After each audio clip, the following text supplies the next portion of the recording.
Hey everybody, it's your girl Angie. Welcome back to Kiss My Cheeks TV. Let's jump into Love and Marriage Huntsville. This is my weekend to catch up on all of my favorite reality show reviews.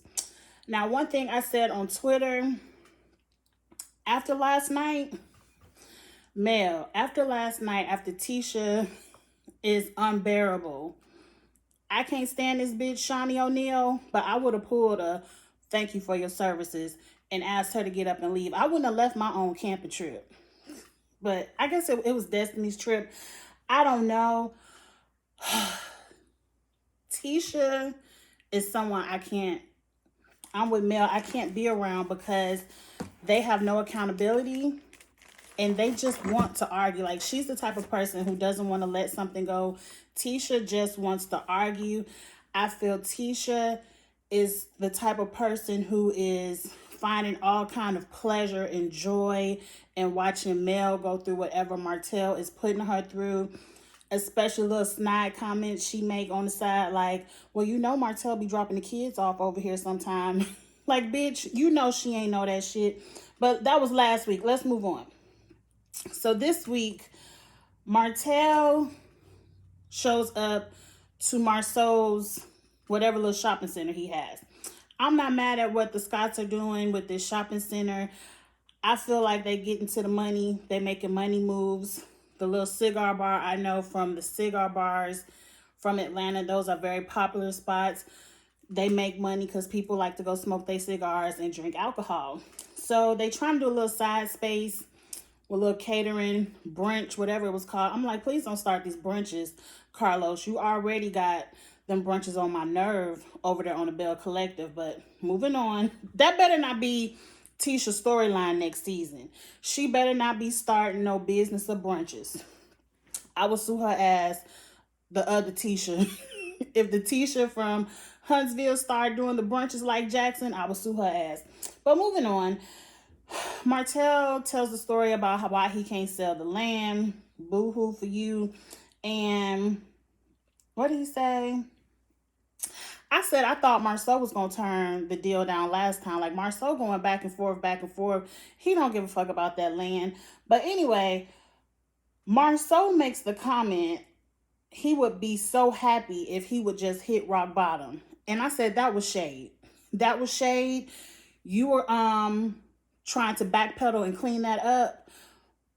But I would never tell somebody as a piece of advice, why don't you just hit rock bottom so you could start over? Like, no, bitch, catch yourself before you hit that bottom. You already falling. You need to catch yourself and start building from here. You ain't got to hit, because not everybody make it up from that rock bottom. Some people hit rock bottom and can't get back up. So I felt like that was some shade.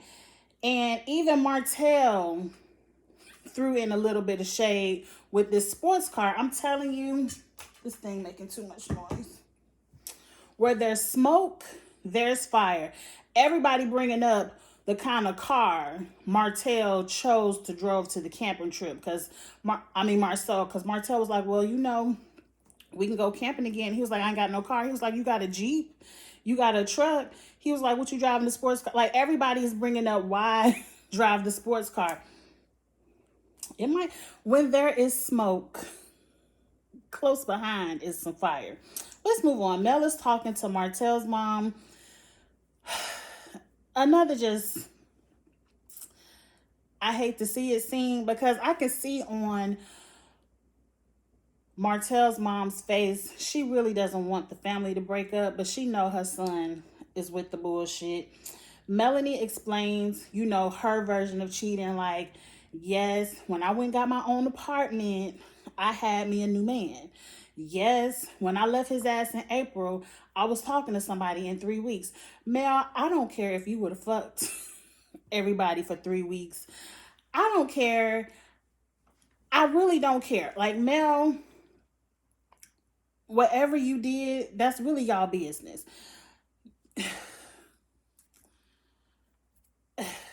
This man, it's levels to this. Like, you didn't just go out and have a little wham bam thank you ma'am and get a girl pregnant. This is a girl who you had a 5-year affair with. the Twitter streets are saying this woman had multiple abortions within these 5 years to, I guess, save your, I don't know why she did it. I mean, it's her body, her choice. But multiples. And this time was the one she said, no more, I'm having this one. So, and then the mom spills that it's a he, and she was like, oh, it's a boy. I feel so bad for Mel, but then a little bit of me, I don't. Because you chose to stay with him for 5 years. And I'm sure you knew, because you rolled up on Miss Ariane plenty of times. Mel, I mean, who I feel bad for is these kids. Y'all up in the parking lot arguing, fussing, and fighting in front of the kids. It's too much. It's too much for TV. Let's move on. So Tisha sets up a little bubble date for her and Marceau. The two things I pulled from this was Marceau told Tisha, I wrote it down, I don't need you moving forward in business. I need you to move back to the kitchen, to the house cooking and cleaning. I don't need no assistant. This is the Marceau I can't stand. But Tisha, you married him. And it reminds me of something my mom told me a long time ago. A long time ago. Because, mind you, my son's father is from Alabama. Now, I ain't saying it's all men in Alabama, but it just is a coincidence. He's from Alabama, but I did go to college in Alabama State, whatever. Let's move on from that. When I was pregnant with my son, this is many moons ago, because mind you, my son is 18 now. He was one of those type of men where I had to cook, clean, fix his plate, iron his shirt. Like, he really wanted me to be domestic, and that's not me. That's not how I was raised. And I remember I was talking to my mom about it, and she was like, don't start no shit you can't finish. Because she's like, you start some shit and you marry somebody and you done wooed them with your cooking, cleaning, fixing plates and all that other. If you do it, that's on you. It's just not me. If you start it, you can't turn around and be like, I ain't cooking for you. I ain't your, like, my mom always taught me, don't start nothing in any relationship that you aren't willing to finish. And what she was saying is, don't do something for a man to get him, but you're not willing to do it to keep him. And Tisha, that's where you at. You was down for Marceau's plan to be in the kitchen, cooking and cleaning, barefoot, popping out babies and all this. You was down for that plan, and Marceau be the breadwinner, and now you trying to flip it on him. But I feel like Marceau wants Tisha domesticated because he doesn't want Tisha to turn into a Mel, because Mel can get up and leave and say fuck you to Martell because she has the ability to make her own money and to have the same lifestyle outside of marriage that she has inside of marriage. See, Tisha, she can't afford to do that. And I feel like that's why Marceau wants to keep Tisha in the kitchen. It drives me crazy. I used to feel bad for Tisha, but I just don't know more because you got a stank ass attitude. But let's move on. The second thing they talk about is the Brown Girls event. I didn't talk about this last week because I didn't find out until after I did the review that the reason everybody was so, what Wanda said about those kids was that pretty much, this is paraphrasing, not exact, but pretty much based on the hair textures, that Tisha's kids are prettier than Melody's kids because their hair is long and curly, and I guess she said their hair was short and nappy. This is a paraphrasing, but to me, if Wanda said some shit like that on social media, she just, that's ass whooping talk. That's ass whooping talk. How? And I feel like, what's the child name? Tisha had this Brown Girls event to cover up for the bullshit her mama is doing in social media streets. I'm just going to leave that there. And then for some other reason, they harping on Mel. And I said this on Twitter. I was like, why is the Scots so quick to let Martell come back around and let Tisha tell it, drop their kids off over their house. But Mel, you just can't forgive. When Martell was the one who said the shit about the 20 women. Yeah, Mel threw it in your face and said go roll up on your husband and see what he doing. She was telling you true tea, but we gonna get to that at the end. But yeah, but Martell is the one who says it. And your mama, every time your mama come on camera, she accusing your husband of cheating. So who you really mad at, Tisha? You probably mad at yourself. But let's move on. We get to the kid exchange in the car. Too much arguing, fussing, and fighting for me in front of those children. A closed car door, you can hear everything people saying outside. It's sad because the children are seeing their dad bother their mom again, because Melanie was getting ready to walk away. Martell is the one who's like, no, come back here. I want to talk about this custody. Why do we have to talk about custody? That's what we have 2 attorneys for. I ain't got to sit here and talk to you about the custody. You told my attorney, me and my attorney gonna come up with a plan. When we get to court, we gonna battle it out in court. Why I gotta sit here in the street and talk to you about it? This is why I feel like making TV is going wrong. You two knew y'all didn't have to have this conversation in the parking lot in front of these children, but because you want to make TV and you need a scene to film, you want to talk about this, and you guys, you're hurting the children. You're hurting the children with this bullshit. The best part was Melanie was like, I heard you got a boy coming. And she hit him with them deuces. And Martell's feelings got hurt. And he had to go show them kids again. Let me go chase down your mama. I ain't going to let your mama leave. I'm about to act the fool. Y'all doing too much.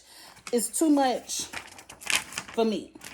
Now let's get to the Maurice and Jalen and Kimmy situation. Like, I understand Kimmy because I have a teenage son and I stick up for him.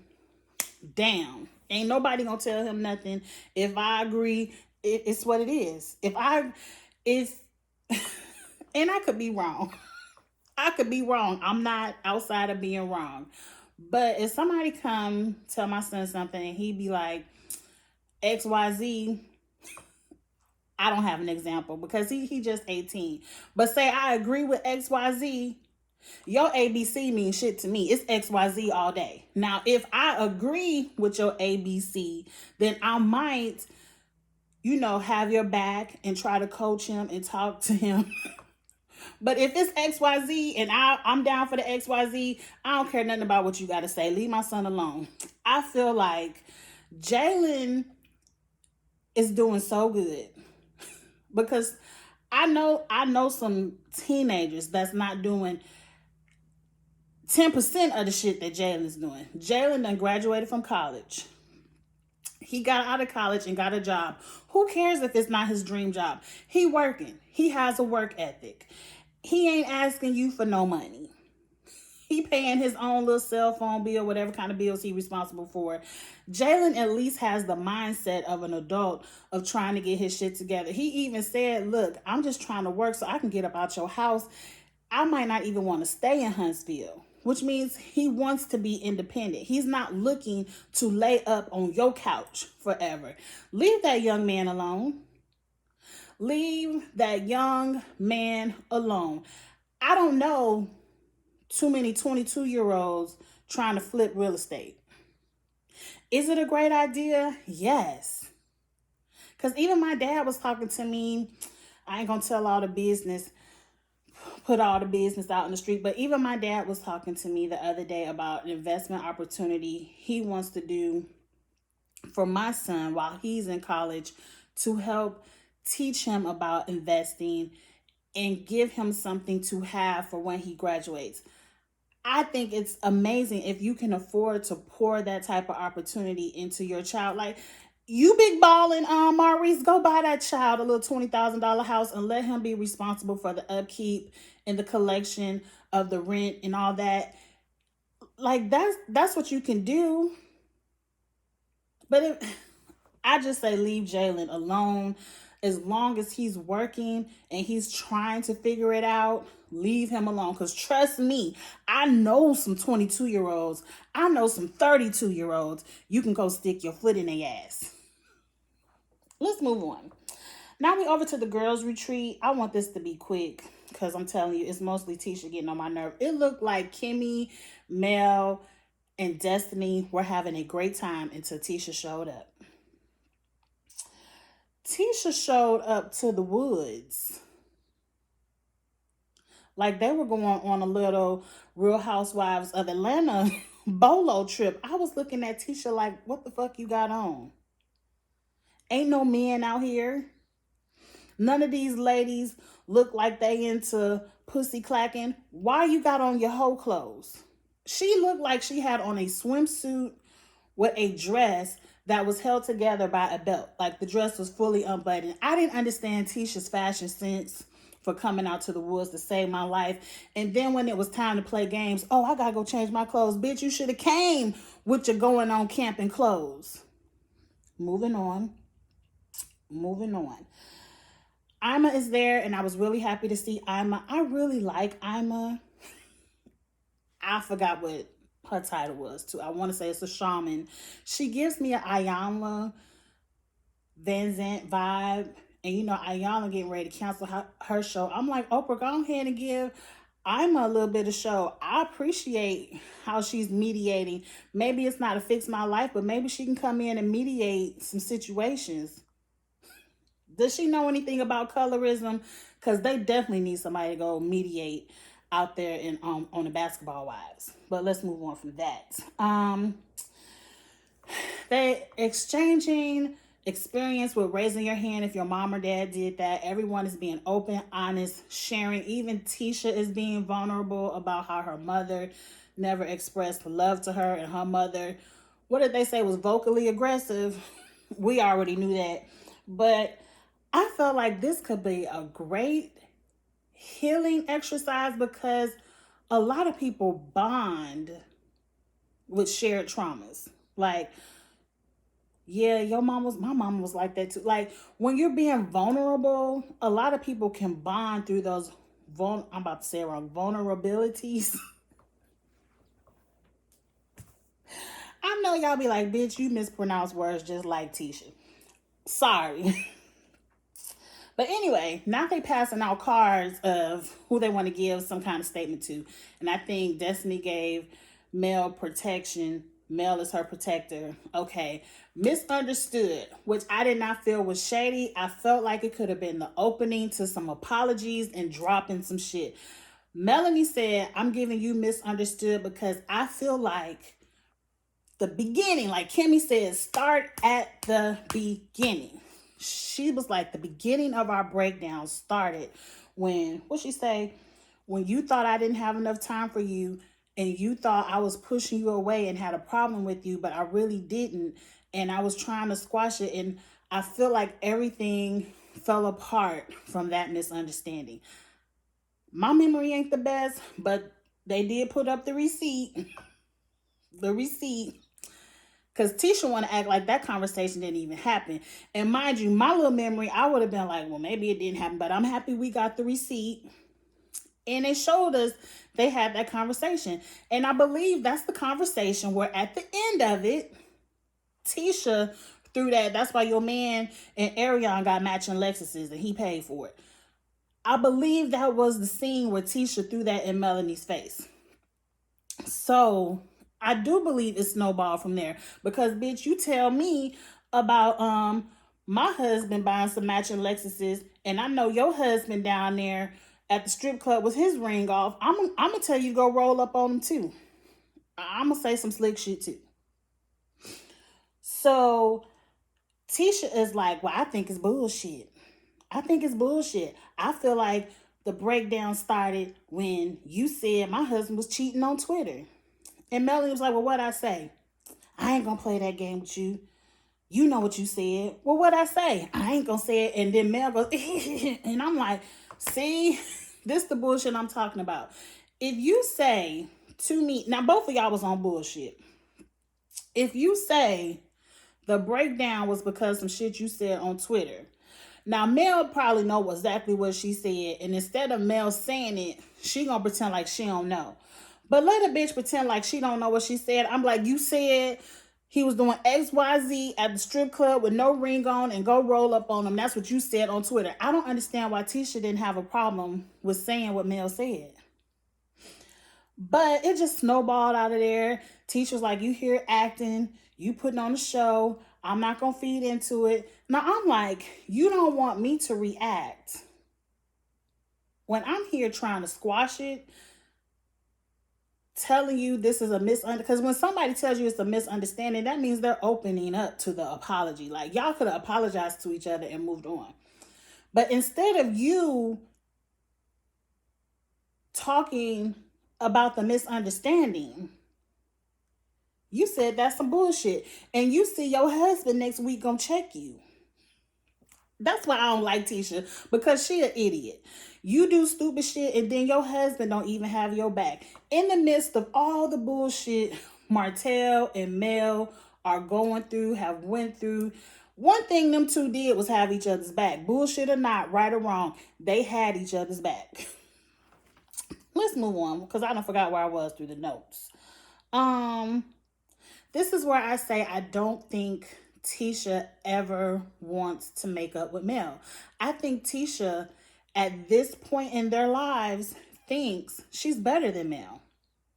She's probably, I think Tisha is enjoying everything that's coming out. Haha, your man having a baby on you. Haha, you was with this woman for 5 years and it's finally coming out and look how stupid you look. And ain't nobody said nothing about my man. That woman who you said was sleeping with my husband said it wasn't true. Now, mind you, y'all get in the comments, let me know. I ain't saying none of y'all have done it. But if, hypothetical, you done fucked around with some woman husband 1 or 2 times in the past, and she asks you, and ain't no receipts, you gonna be like, yeah, bitch, I fucked him. But you done moved on. You got a whole new man over here. You gonna deny it. You can be like, no, I don't know what Mel talking about. Don't nobody want Marceau but you, which is true. Don't nobody want him but you. They might want to fuck around with him and get a couple of coins. But don't nobody want him but you, girl. So having somebody deny, because look at over here on Real Housewives of Atlanta. Bolo swear up and down he ain't fucked nobody at the bachelorette party. But on TV, everybody has dry snitched. Kenya openly snitched that she heard it. Candy dry snitching that she heard it. Marlo dry snitching, she heard it. So we know some people was fucking in that room. But what did Bolo say? He denied it. You think Kenya gonna let that go because Bolo denied it? Girl, denial don't mean nothing. Deny. Anyway, I feel like the breakdown of Mel and Tisha's friendship is that they probably know too much about each other. And instead of communicating whatever misunderstanding they do have, because right now I don't even know where it all went wrong. I need to see some more clips. It seemed like they hitting each other with low blows of facts. Like, that's why you got the matching Lexus. And that's why you need to roll up on your husband. And yeah, he got 20 women. I mean, I feel like if you knew for a fact your husband was not cheating or doing nothing, I wouldn't give a fuck what Mel is saying. And I would just be telling Mel, worry about your own man. But you so pressed.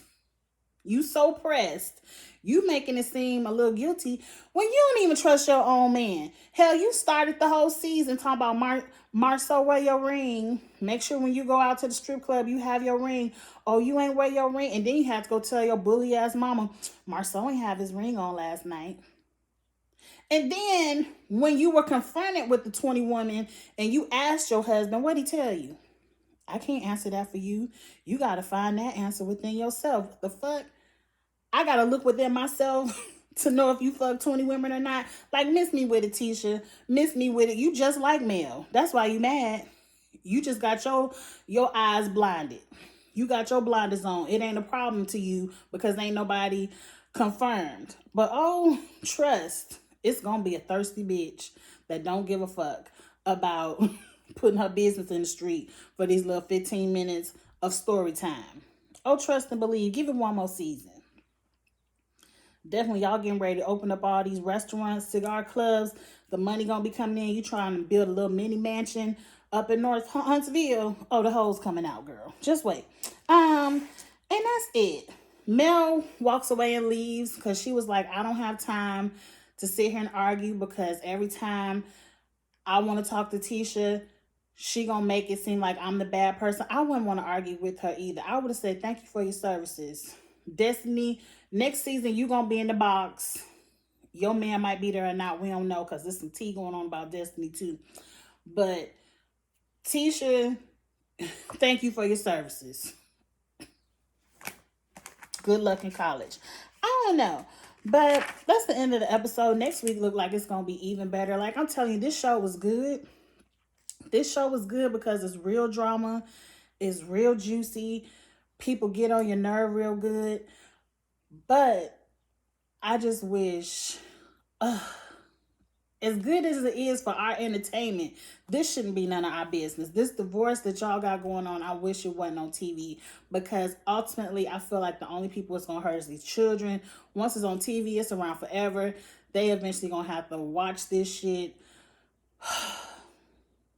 And then Martell had the kids on Instagram Live talking about the uncle beats them and calls, when they don't turn the lights off, they call them the R word. Now, mind you, this episode, Martell was talking about how much fun it was at the uncle house because the kids love going over there and they love going swimming with Mel's brothers.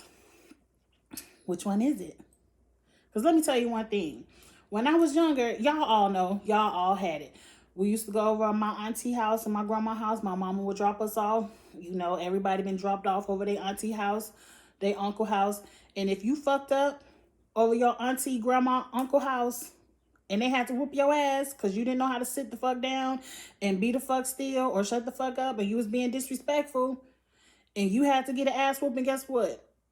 Your parent, it wasn't on Instagram Live back then, but your parents wasn't mad about it. Matter of fact, you get a whooping over your auntie house, you getting another whooping when you get home because your mama told you not to show your ass when you went over there.